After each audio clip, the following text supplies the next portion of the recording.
Pune ring road सिरीजच्या आजच्या या 13व्या भागामध्ये आपल्या सगळ्यांचं खूप स्वागत। मित्रांनो, गेल्या काही वर्षांमध्ये पुण्यामध्ये ज्या प्रकल्पांची सर्वाधिक चर्चा झाली आहे त्यामध्ये या प्रकल्पाचा क्रमांक निश्चितच वरच्या स्थानावर आहे। वाहतूक कोंडी कमी करणे, शहराबाहेरील भागांना विकासाची नवी दिशा देणे, उद्योगांना अधिक वेगवान कनेक्टिव्हिटी उपलब्ध करून देणे आणि प्रवासाचा वेळ वाचवणे अशा अनेक अपेक्षा या प्रकल्पाशी जोडल्या गेलेल्या आहेत। मात्र या सगळ्या अपेक्षांमध्ये आणखी एक दावा सातत्याने पुढे केला जातोय, तो म्हणजे पुणे रिंग रोडमुळे पुण्यातील प्रदूषण कमी होण्यास मोठी मदत होणार आहे।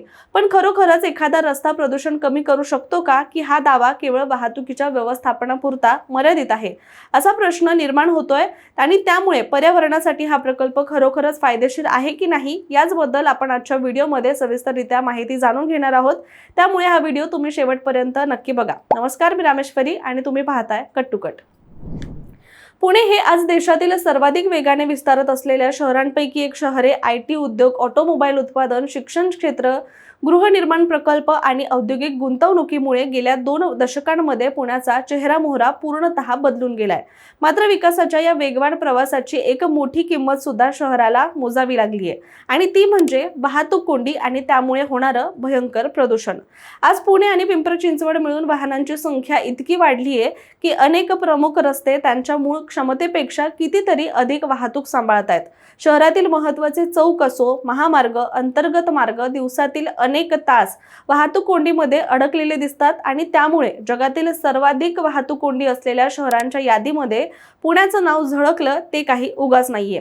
पण वाहतूक कोंडी ही फक्त वेळ वाया घालवणारी समस्या इथे नाहीये, तर तिचा थेट परिणाम शहराच्या हवेवर आणि नागरिकांच्या आरोग्यावर सुद्धा आता दिवसेंदिवस गंभीररित्या होऊ लागलाय। आणि म्हणूनच आता प्रदूषण हा पुण्यासमोरील नव्या पिढीचा सर्वात मोठा प्रश्न सुद्धा आता बनत चाललाय। आणि याच पार्श्वभूमीवर पुणे रिंग रोडकडे केवळ एक वाहतुकीचा प्रकल्प म्हणून पाहणं पुरेसं नाहीये, कारण सरकार आणि विविध यंत्रणांकडून असा दावा केला जातोय की या रिंग रोडमुळे शहरातील प्रदूषण कमी होण्यास मदत होईल।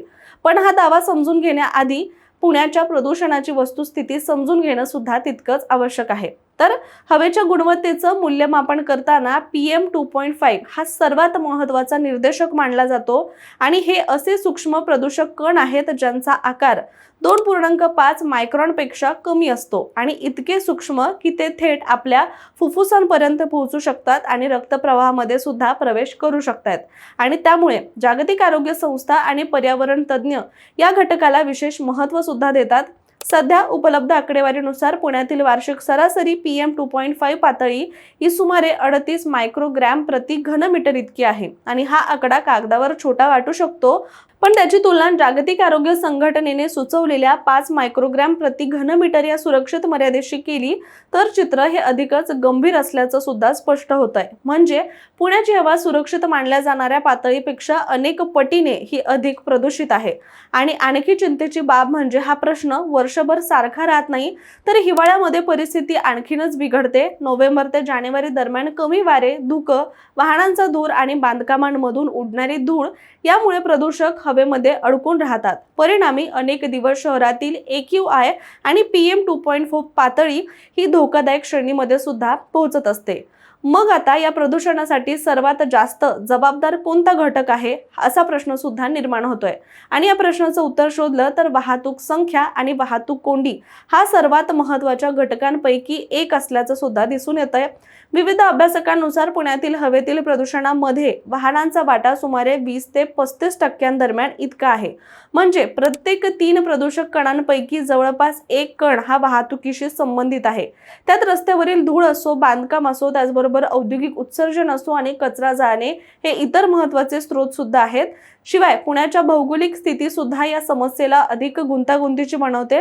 म्हणजे पुणे, नाशिक, नगर, सातारा, सोलापूर आणि कोकण या सर्व दिशांना जोडणारे प्रमुख मार्ग पुण्याभोवती एकत्र येतात आणि त्यामुळे हजारो ट्रक, कंटेनर आणि माल वाहतूक करणारी जड वाहनं सुद्धा दररोज पुण्याच्या या परिसरामधून जातात। आणि यातील अनेक वाहनांचा पुण्याशी कोणताही थेट संबंध नसतो, पण ती फक्त एका शहरातून दुसऱ्या शहरामध्ये जाण्यासाठी पुण्याचा मार्ग वापरतात। पण त्याचा भार जो आहे तो पुण्यालाच सहन करावा लागतोय। आणि याच ठिकाणी पुणे रिंग रोडची संकल्पना जी आहे ती महत्त्वाची ठरतीये आणि ती अशी की सुमारे 173 किलोमीटर लांबीच्या या रिंग रोडमुळे शहराभोवती पर्यायी मार्ग तयार होणारे त्यामुळे पुण्यामध्ये न येता सुद्धा अवजड वाहनं एका दिशेतून दुसऱ्या दिशेला सहजपणे जाऊ शकतील।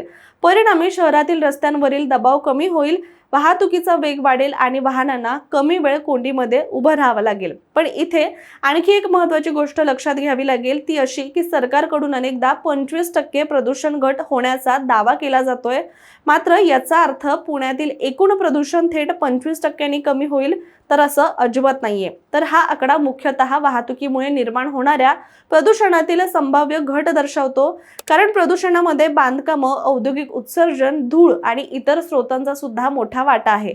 मात्र या चर्चेची दुसरी बाजू सुद्धा तितकीच महत्त्वाची आहे, कारण रिंग रोड बांधताना किती प्रदूषण निर्माण होतं, कारण प्रकल्पामध्ये हजारो एकर जमीन संपादन, त्याचबरोबर लाखो घनमीटर मातीचं उत्खनन, सिमेंट, स्टील, डांबरची वाहतूक, शेकडो यंत्रसामग्रीचा वापर आणि अनेक वर्ष सुरू राहणारं हे बांधकाम, या सर्व प्रक्रियेमुळे मोठ्या प्रमाणात धूळ आणि कार्बन उत्सर्जन निर्माण होतंय।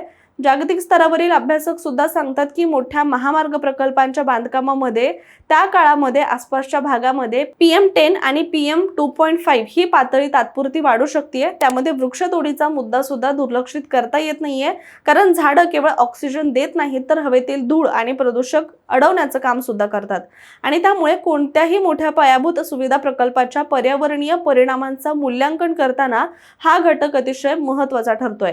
पण दीर्घकालीन चित्र पाहिलं तर परिस्थिती काहीशी वेगळी दिसते।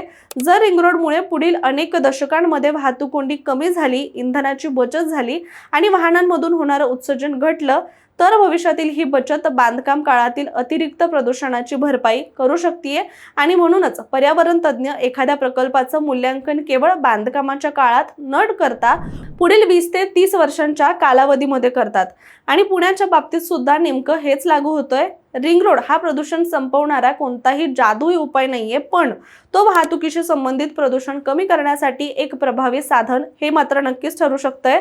परंतु त्याचबरोबर मेट्रो नेटवर्कचा विस्तार, सार्वजनिक वाहतूक मजबूत करणे, इलेक्ट्रिक वाहनांना प्रोत्साहन देणे, रस्त्यांवरील धूळ नियंत्रण आणि हरित क्षेत्र वाढवणे, या उपायांची सुद्धा तितकीच गरज सध्या शहराला आहे। पण आता सरकार जो दावा करत आहे तो खरंच कितपत पूर्ण होणार हे तर आपल्याला येणाऱ्या काळामध्ये समजेल। परंतु तुर्तास आपण इथेच थांबूया।